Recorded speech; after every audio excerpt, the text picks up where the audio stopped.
Hey, so this is the Beeline Velo 2 stem cap mount.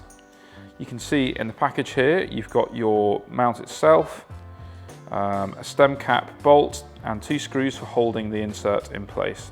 So let's take this out of the packet and see exactly what those bits look like. So here's the main mount. You can see it comes in 2 pieces. So we've got the base, which replaces your original stem cap on your bike, and you've got the mount insert which goes over the top. So you're going to need to keep these separate to install them on your bike. Now, just something to bear in mind, this will work with any bike that has a threadless headset type. That's going to be the majority of more modern bikes.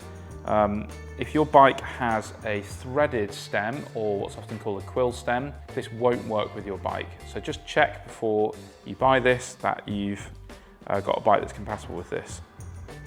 Okay, so I'm going to start by just removing the current cap that I have on my headset. So I'm using the 5mm hex key here.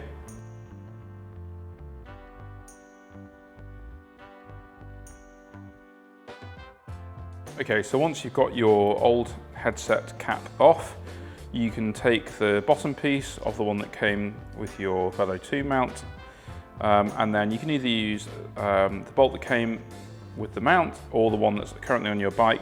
You just need to check it gives you enough clearance for the mount insert. So let's just tighten that up. Now you're going to want to make sure that these 2 dots are in a straight line, so at 12 and 6 o'clock. And you can just tighten that up with your Allen key and make sure that it's tight but not too tight. Some headset caps will tell you the torque rating, but usually just making sure it's finger tight is about right. So once you've done that, you can put your mount insert in. So that just pops in there, and you can take your Allen key and just make sure that these are nice and tight and in place.